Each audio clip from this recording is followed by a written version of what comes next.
Have you ever dealt with a bank robber? Did it play out by the book?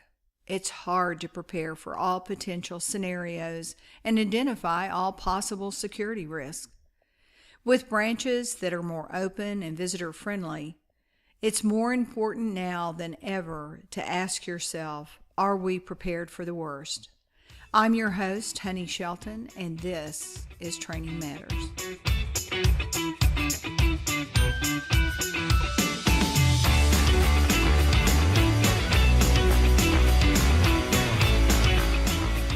Training Matters is brought to you by the Training Institute, dedicated to setting the standard for individuals responsible for training effectiveness in banks and credit unions across the country. Today, I'm joined by an expert on risk assessment, someone known as the fraud educator, Barry Thompson from the Thompson Group. Barry and his firm focus on securing your bank or credit union branches and training your bank personnel how to handle robberies and internal fraud.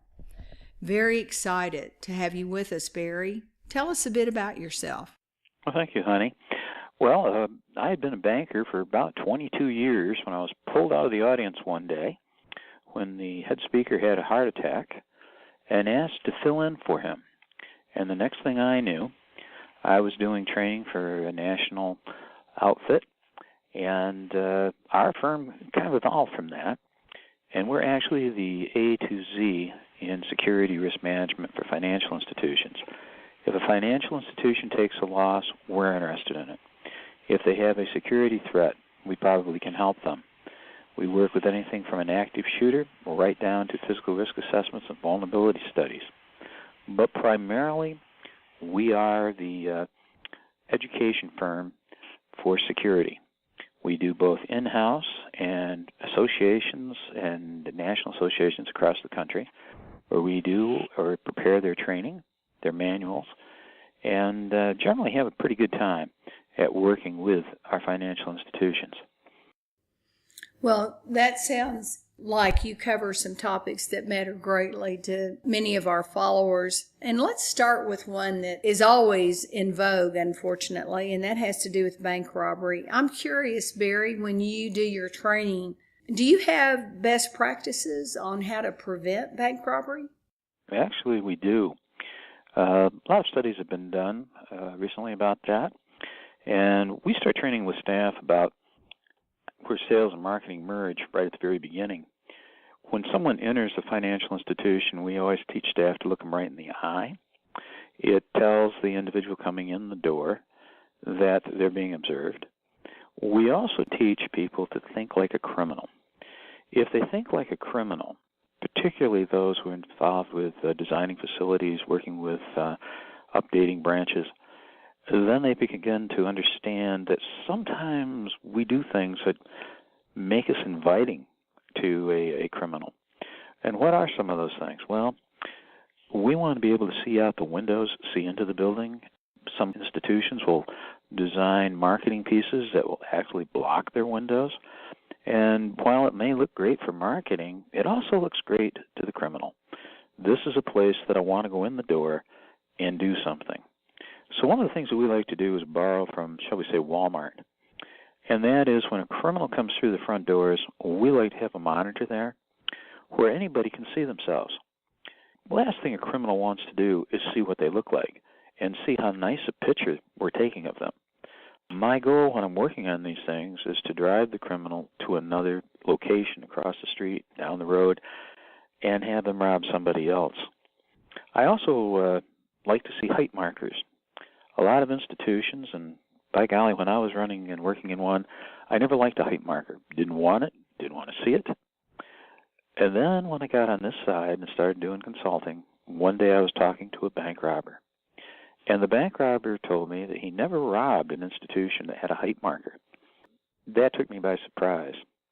And when I asked him why, he responded, well, because I can tell they're prepared for me. And that told me, you got to think like the criminal. And the criminal looking at that knows that somebody has already taken time to figure out how they go. I didn't like it as a banker because I didn't want it making a mess of my lobby. But I have to tell you, it really is something that people have to pay attention to. And just about 2 days ago, I was talking with an individual who asked me about the fact that the entry door into his bank was kind of dark. In fact, all of his branches had been built that way. And he said, any kind of standard for lighting? And my response was quick. It's got to be bright as day. I want to be able to see people going through areas and going out of areas. And if it's not, then you're creating an inviting environment for that criminal element to enter your bank. And one last thing. I train people all the time that when you're helping someone and they ask you for something unusual, they ask you a question that's just off the wall, or you see them walking around looking at your lobby and are looking at your cameras, or they're working and supposedly putting coin in the coin counter, but they're really turning around and watching you from the public coin counter. That person, you should take the pen immediately, right in front of them, write down the time. That time becomes important. If there's a robbery, we can go back to the cameras. We can find this individual looking at us. And there was a case in Texas where after the robbery occurred, they got the robbers. They came back into the bank, the police did the next day, and one teller who had left at noon the day before the robbery took place, handed them a piece of paper. And she said to them, these are the times of unusual happenings. I don't know if you want to look at this or not. And they said, yeah, they did. And what they discovered was the robber's girlfriend had been inside the institution that morning, and she was looking for the location of cameras. And if the teller had not written that time down, she would not have gone to jail for being a part of the robbery situation. So these are just a few things that you could be able to do. Those are great suggestions, Barry. Thinking about all the change that's going on, especially at the branch, do you have any concerns with any of the new technology that's being deployed now? For example, the interactive teller machines? Oh, very good question. The interactive teller machines are being deployed around the country, and it's really how the institution sets them up that's important. See, I've been in places where they're setting up these interactive teller machines, do not intend to have anybody in the rooms with them.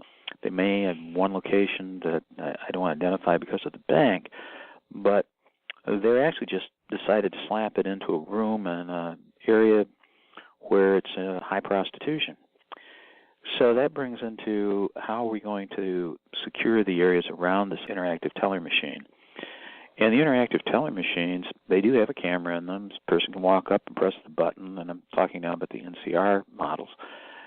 And at that point, we can see them from our call center.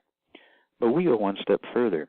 The surveillance cameras in the room or in the branch have to be connected to a switch that when somebody enters or opens the door to enter this room, it automatically tells the call center person that somebody has entered. And we require that because if I'm being forced into the bank to make a withdrawal, not only do we have to see the person, we want to see who comes in with them and did somebody force them in. As we move in technology to remove our tellers and our people from actually being in front of the actual account holder, we run into another problem, and that is the criminal will start to attack our account holder to get money from the institution.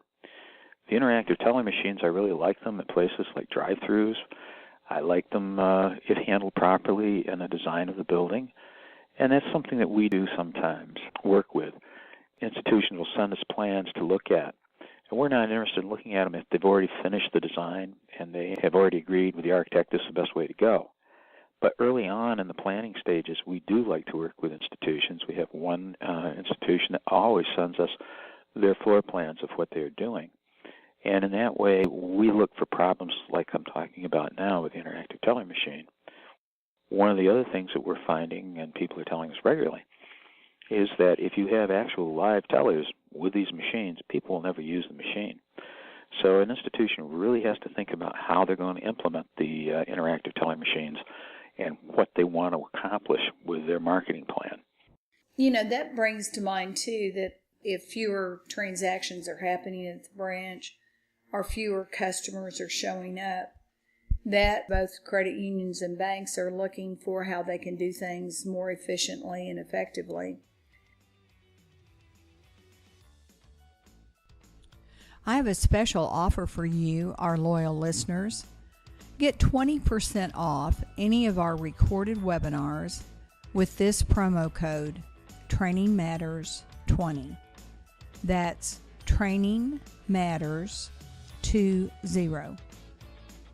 There are 3 brand new programs in our store that you can immediately use this promo code on. Closely related to today's topic is our BSA AML training for tellers. People who attended the program love the everyday examples that Zach Merrill brings forward. Tellers relate to these real-life cases that highlight how important BSA AML compliance is for them. Our second new CD-ROM is called Become the Employee You Expect Others to Be. Attendees rave about the eye-opening information that will improve working relationships among all staff. The last program I want to talk about is our revised Motivating and Managing the Front Line. Supervisors appreciate the how to, when to, and why to approach that motivates and encourages people in the branches and the call center. Use your promo code TrainingMatters20 today to get 20% off all of these or any of our CD-ROM programs in the store. Write it down, Training Matters 20.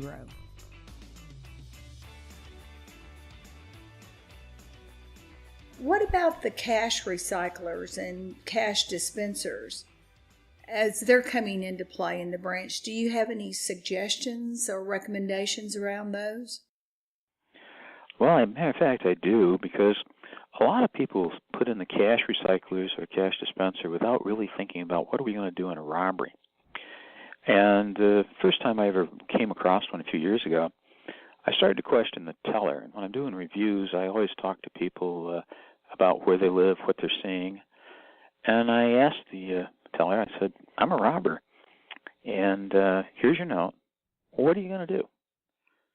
And she said to me, well, I'm going to give you the cash that's in my drawer that I take in during the day. Sometimes we don't put it into the recycler. I said, well, thank you. Surprised by that comment. And I said, but I still want more money. And that's really where a lot of people fall down in their training. They don't tell the person, the teller, what do you say or what do you do when the robber requests more money? And this particular teller turned to me and said, well, I'm just going to put in code such and such. And I said, what's that do? Well, she said, it empties the recycling machine. So then you'd have $100,000 popping out of the machine. So what I required with people that I'm working with is that we dispense a certain amount of money from the machine, generally less than what they'll get in a local convenience store robbery, and you can find that out by talking with local law enforcement. So we want it so that it is less money being paid to me than I can do by going to another business. Secondly, and this is where most people fall down, is there's no markings on the machine. I always make them take and put a little sign on the machine, maybe a stamp that they can put on it, and it says, operator cannot open machine. And consequently, during the robbery, if the robber said to me, open that machine, I point to the sticker and say, I can't. How I get you more money is I have to go to the next operator because the machine locked down after it distributed whatever we handed the person. Many times, the robber just wants money and they will leave. And I only know of one case, honey, in the entire United States, and it happened in Syracuse, New York last year. The robber gave a particular demand to the teller of how much money he wanted. The teller gave him what she had. It wasn't what he wanted. He had left the bank. The police had arrived. Doors were locked. And as they're talking to the teller about the robbery, they look up and hear somebody knocking on the door. It's the criminal. He'd come back because he was short the amount of cash that he wanted, and he wanted them to give him cash. So there is a thing about dumb robbers, and that's basically what we see today with bank robberies. The days of Dillinger is over. Today we have people that are just desperate when they come in. It can always be interesting. Well, that's a very recognizable story, Barry. At Interaction Training, we come across very similar situations, especially in our Essential Teller Issues workshop. In addition to what we've talked about, Barry, what should we consider when we shift away from the traditional branch? Pod branches are hot right now. What exactly is a pod branch, and what security issues come with them? It's very interesting. I was sitting at a particular conference recently next to a construction company that tells me that all they have installed in the last 2 years has been pod branches. And a pod branch is a marketing delight in a way. What it is you will enter into the institution. They may have at the front door a couple of ATMs that they're using to give cash to people. When you walk in, they will have a small circular, either you can think of as a desk or a small lectern type thing sitting in their lobbies. They'll have about 4 or 5 of them maybe. And beside each one will be standing a teller who at this point has been trained in marketing. And the idea is to market the different products that our people are looking for when they enter our institutions. And therefore, the actual teller may not be handling too many transactions, or if they do have a cash recycler, a cash dispenser sitting next to them.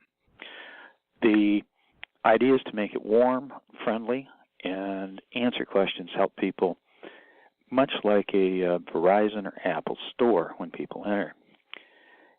Now, as long as it's working along that lines, we're okay.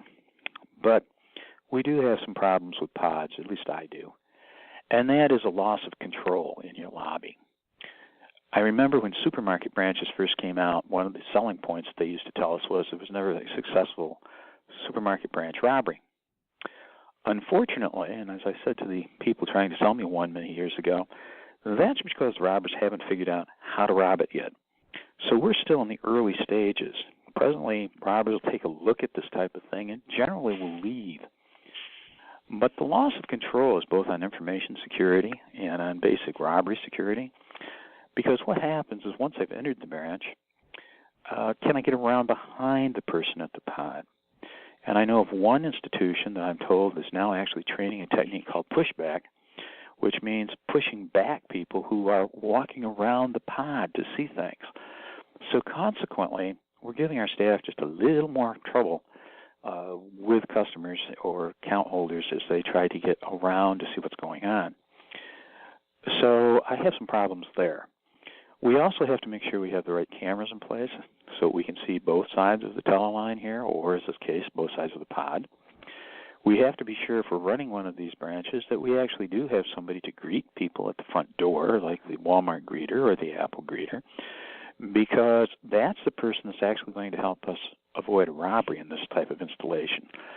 The person that first greets the people as they enter will actually be the one that the robber doesn't want to talk to, because once I get into the store, once I get into your branch, I have to go back past these people to exit the branch, not something a robber normally wants to do.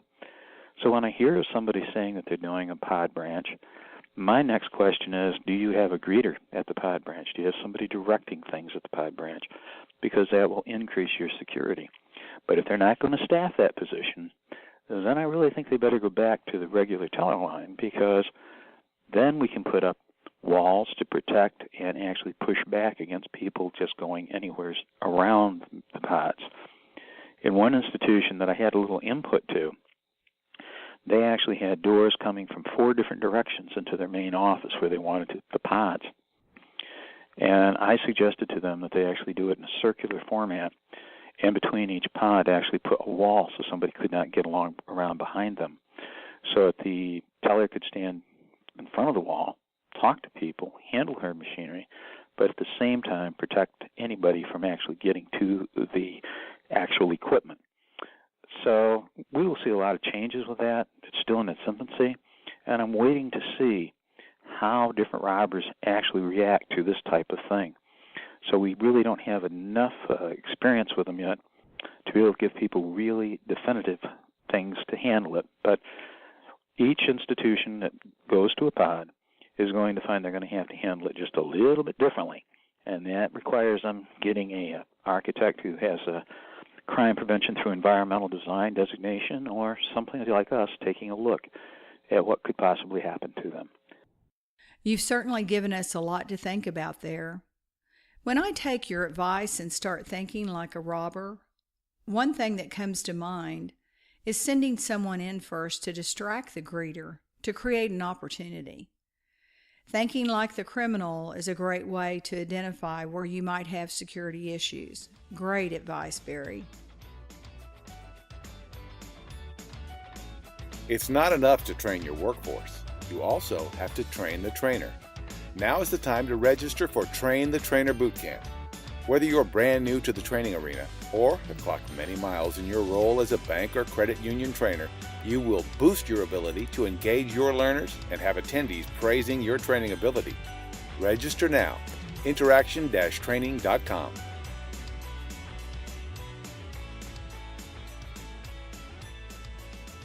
We've talked about criminals coming into a financial institution to commit a crime. Let's shift our focus to internal embezzlement, a subject that makes everyone grit their teeth. You teach a program where you focus on the warning signs of internal embezzlement. Can you share with our listeners what to look for and how to expose this form of fraud? I can. I coined a term many years ago called DRAG, and it stands for drugs, relationships, alcohol, gambling. Depending on what the person may be involved with, it might cause a reason for why they would want to rob the institution that they're working for. And some of the things that we look at warning signs is people that are there all the time. This is an individual that will not arrive early, leave late. They don't take a vacation. They're always willing to help you. But they also, strangely enough, will be defensive about certain areas that they're working with. They don't want anybody in their area to balance something. And if we start to look at it, well, I can understand, like, for example, a teller at night balancing and wanting to go through her material or his material before anybody else does. If it becomes to a point of nobody can touch it, then I have a problem. Something is going wrong. The other thing that we look for is that they're refusing to be promoted. They don't want to be promoted. They don't want to leave that particular area. And the reason for it is many times is I'm making too much money stealing from the institution to want to be changed in my location. We also find that you'll see a change in their habits and lifestyle. So an individual that is hooked on drugs or going down that line may pick up the vocabulary of what a drug person would be using. Or a gambler, and they're always going to some place to gamble. They always are leaving to go do this at the local casino or something. So we then see the changes in that way. We also have an exercise that we work with people many times about what do people spend the money on if they're not spending it on some of these things. It could be an individual will sometimes with a class I will actually pick myself and I'll say, what would a middle-aged man be doing if they were divorced, and what would I be spending my money on? And I always get a kick out of it because the audience immediately responds with, I'm going to be driving a sports car. It's going to be red. They know where I'm going to be living. Probably isn't the retirement area. It's going to be a place that's active with younger folks. Sometimes I kid them about what I'm wearing, what my girlfriend might look like, that type of deal. When we turn it around to the ladies, people will come back very quickly and they'll tell me that they are going to be buying their clothing at high-end stores. They're going to be spending for things many times that would improve their home. So a change in lifestyle, a change in cars, something that isn't quite there visible for us. I do know that one time I had a call where they told me that an individual was doing something funny, and I requested from them, well, where does the individual live? Oh, he has a beautiful home, about $215,000. Well, that's really nice, and he's got a wife and a couple of kids. Well, that's nice too. And what do you folks pay this guy? And oh, by the way, what's his car? And he was driving a late model car that was very expensive. And when we got all finished with all that, they told us that he was being paid something like $50,000 a year. Well, that's a heck of a thing to be having in the background that this person has to handle on the salary that they were paying him. Could be other reasons for it. That doesn't necessarily mean the person's an internal embezzler. You have to look at many of these different warning signs to determine, do we have a problem here? Is the problem progressing? What do we need to see? So when I'm training security people, I train them quite a bit about what they have to be looking at. And one of the big things that I look for is, are we doing background checks? And not just background checks when somebody is hired, but background checks when somebody's promoted. Because I may have worked with your institution for 10 or 12 years, but I got in trouble doing something 3 or 4 counties away. It isn't really known here. And only in a background check would that be picked up. So consequently, when you're promoting somebody, you want to make sure that you're promoting somebody into a position of quality so that you don't have problems being built in for later on. So these are some of the warning signs that we look at when we're involved with internal embezzlement. I know several of our clients, and yours too, I'm sure, have been up against that type of tragedy. It always ends up feeling like a great betrayal, and the chance for making things right is gone as soon as that trust is violated. In addition to embezzlement and security from a physical standpoint, I know that you've made comments before about internal fraud investigation. Can you tell us some things that you see financial institutions either neglecting to do or doing wrong when they conduct an internal fraud investigation? Another really good question. Before an internal embezzlement ever hits, and a lot of institutions think it's never going to happen here. I one time thought that too. I don't anymore. It's not a question of will it ever happen. It's just a question of when it's going to happen to you. So before you get there, you should sit down and have a risk management committee, whatever you want to name this committee, looking at these type of things. And they have to make one decision. Who's going to actually handle the investigation when it occurs? You will actually find 3 people in almost every organization going to a war with each other when the internal embezzlement's discovered.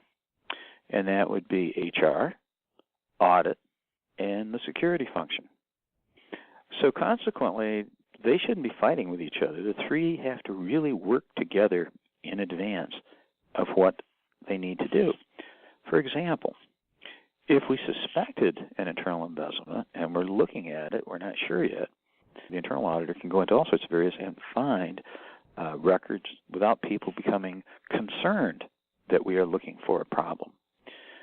The HR department can tell us if someone's experiencing problems, what's going on, and consequently, do we train anybody on how to handle the actual interview when we do have a problem?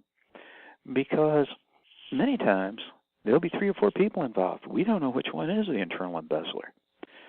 So where the institution will make one of its biggest mistakes is the first one to find it, HR, security, audit, starts to do an investigation on it. And if they don't know the proper questions to ask, they could hamstring us so we never get the individual, or we have to let the individual go, but we can't say it's internal embezzlement, or we just got 2 people, we can't tell which one. So questions become, well, what do you ask somebody? Well, the very first question we ask in an internal investigation is, did you take the money?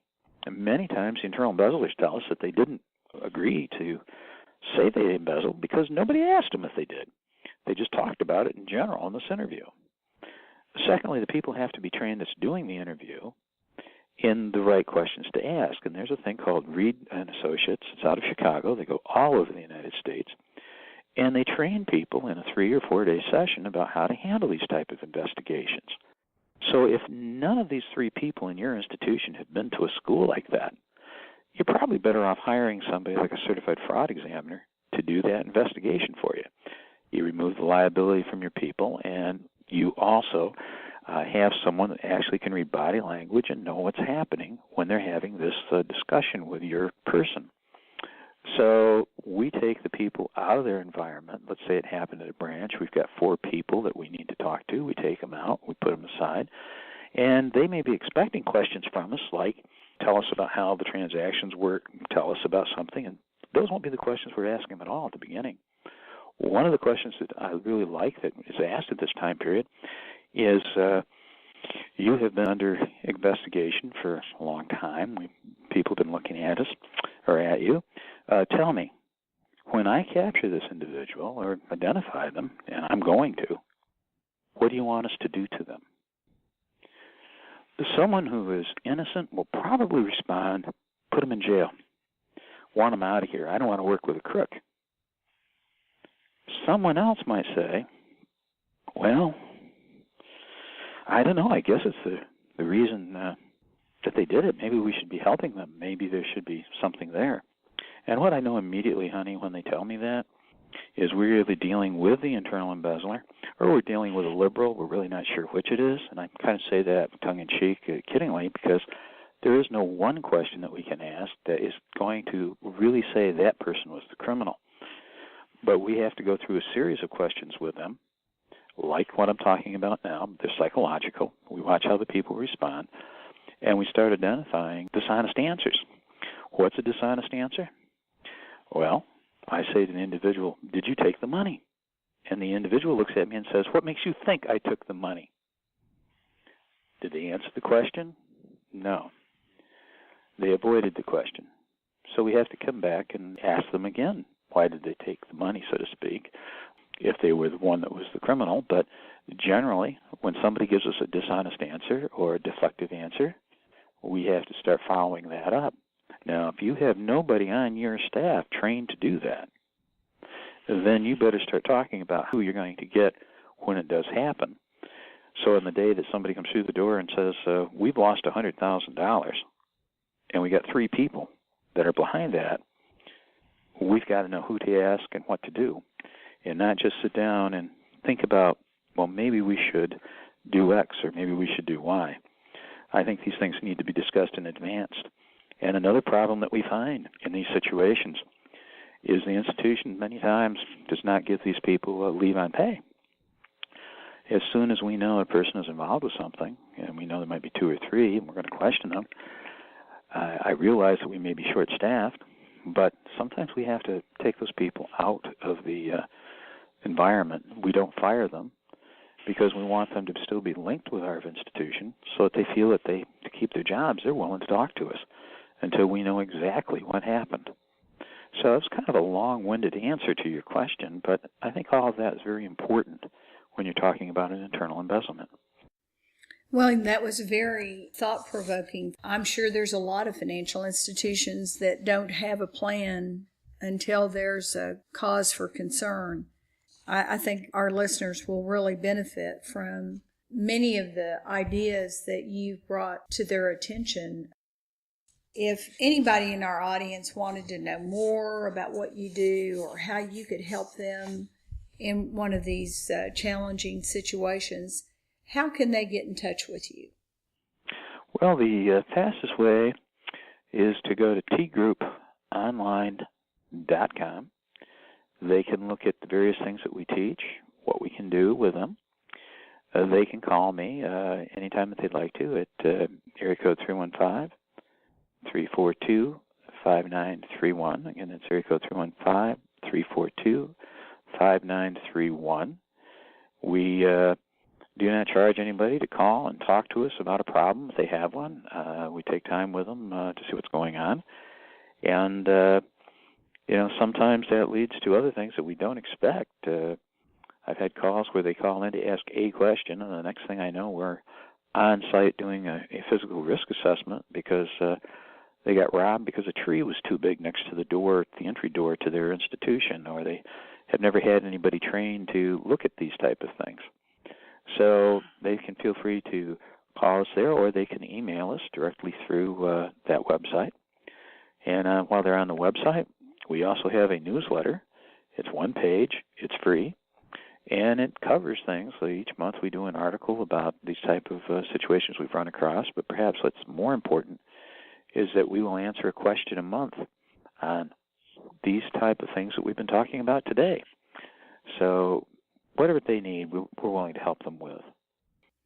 Well, Barry, this has been so informative and thought-provoking. A lot of things that you train on, consult about, are things we hope never happen, but a financial institution is at great risk if they haven't thought about what to do in the event of, or, as you talked about before, in the design of a physical location or in the training of their individuals. So we've loved having you as a guest today. We'd love to invite you back to talk more about other things that you've run into or ways that you could help our audience beef up their security and fraud prevention. But thank you so much for being a guest today, Barry, and I'll look forward to the next time. Honey, it's been a great opportunity.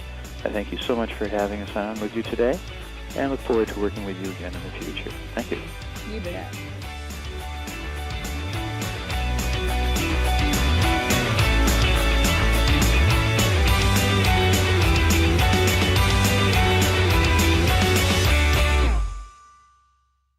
You've been listening to Training Matters with Honey Shelton.